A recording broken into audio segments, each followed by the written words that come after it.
Hey everyone, welcome back. I hope you're having a wonderful day so far. Thank you so much for leaving kind comments on my previous painting video. I really appreciate it. And a few of you requested more gouache painting videos, and I'm really happy to oblige. These types of videos take a lot of work, but they're so fun to make.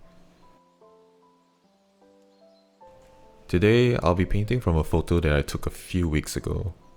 This is a spot that I like to go to after my evening runs, and on that particular day, the light cast by the setting sun was just gorgeous. I love this spot because it's really quiet and I've never really seen anyone else come here. And because of that, the area is not maintained very well, and the plants are just starting to take over the place. Alright, as usual, I'm gonna start with a pencil sketch. The photo contains a lot of detail, but I'm not going to bother with that right at this stage. I'm just going to be blocking out the main big shapes and just get the proportions right on my current page. The main challenge of this painting is going to be how I simplify all of the details from the photo. I'm speaking specifically about the grassy area in the foreground and all of the flowers in the bottom right corner of the photo. Now that the sketch is done, I can tape down the edges of the page and start painting. So my favorite part about this photo is the sky. Just look at how it transitions from blue at the top down to pink near the horizon. This is going to be the first thing that I paint, because once I overlay all of the foliage and trees over the sky layer, it's going to be very difficult for me to go back and make changes to it. I start everything off by wetting the paper. I kind of wish I had a bigger brush for this. You can see that it's a bit tedious for me to spread the water all over the sky area. But after that, I started mixing in the colors that I'm going to be using for painting the sky. So that's going to be like a light blue and also a purplish / pinkish color. I got that by mixing some red with ultramarine blue and also adding white to make it a bit more opaque and just give it a more pastel color. I started painting the sky at the pink area, so the zone that's nearest to the horizon, and then I slowly add layers of blue as I travel upwards towards the top of the page. As I'm going up, I'm adding more and more blue pigment to create a soft gradient in the sky. For painting big gradients like this, I definitely recommend using the biggest brush that you have. Using a big brush means you need less brush strokes to cover the entire gradient, and less brush strokes means you're gonna get a cleaner result overall. While the sky layer is still wet, I grab some white paint and start blocking in the clouds. I'm going for some very soft clouds, so the wet on wet technique really helps me get the soft edges that I need. And while the clouds are still wet, I take the opportunity to introduce some of these pinks on the underside of the cloud. This is to show that they are reflecting some of the sunlight that's coming from below.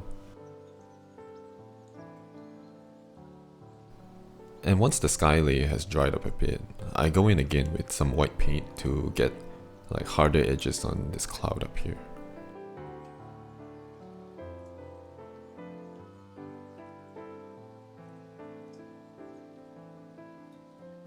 I'm happy with the sky now, so it's time to get to work on the ground. I'm using a generous amount of sap green, and I also mix in some yellows to push it more towards the warmer side. I'm deliberately using very short brushstrokes here, because I'm hoping that will create some sort of grassy texture that will show through in the end painting.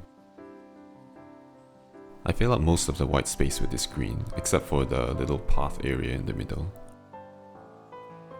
With the base green in place, I start to introduce like some darker greens and also some brighter greens to just have some more variation in the grass.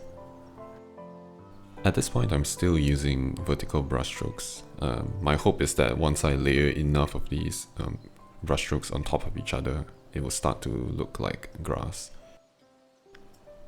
And before I get too carried away rendering all of this foliage, I really want to go and fill in the remaining of this white space here.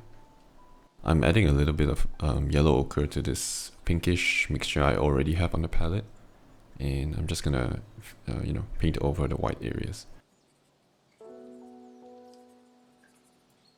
And just like the grass, once I have the base color put in, I can gradually introduce some of the shadow colors.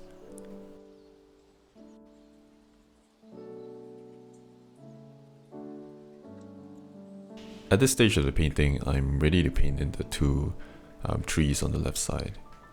I start by just drawing in two tree trunks with like a dark brown color.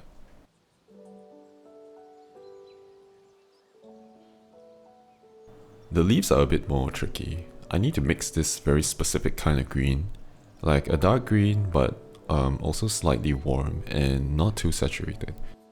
I start with sap green and then I slowly add in some browns such as burnt sienna and raw umber to finally get to the kind of green that I want.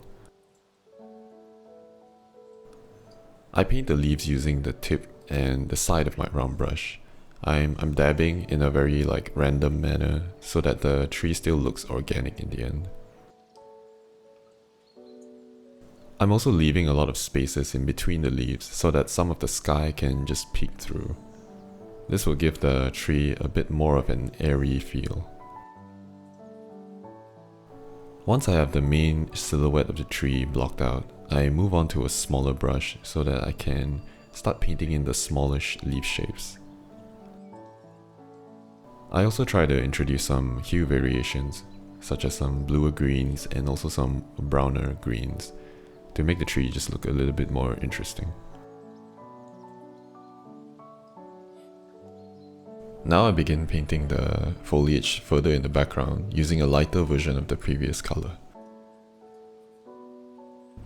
I'm not shading the foliage as much because something that's so far away doesn't require that much detail. I'm pretty happy with how the background is looking now, so it's time to shift my focus towards the foreground area of the painting. I mixed a pretty bright color using white and yellow, and I'm using it to paint in the blades of grass that managed to catch some of the light from the setting sun.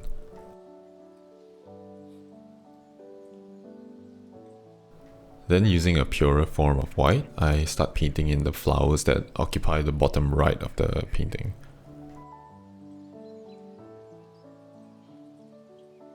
I'm using very small brushstrokes to create an illusion that these flowers are very detailed.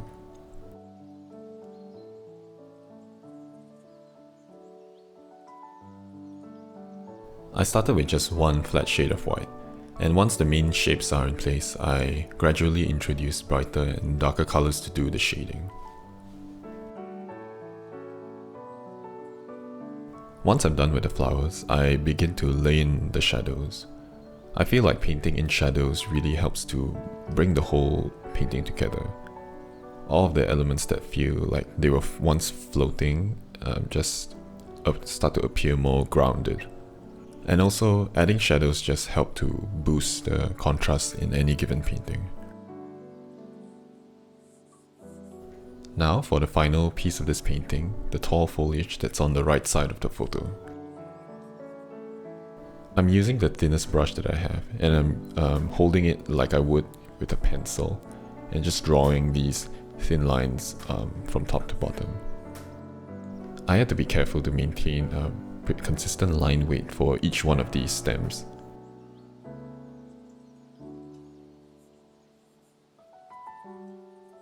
And once I'm happy with the stems, I start to paint in the little leaves.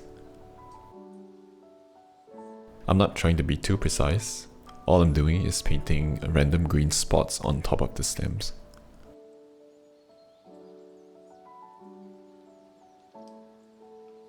The painting is almost complete at this point. All that's left to do is to add in the remaining highlights as well as the spot shadows. Towards the end, I also decided to change the tree up a bit. I wanted to introduce a bit more space in between all of the leaves of the tree. So I did this by painting in little blue patches, especially in the outer edge of the tree shape. I felt like the tree looked a bit too dense in the beginning, and I'm really liking how it looks now.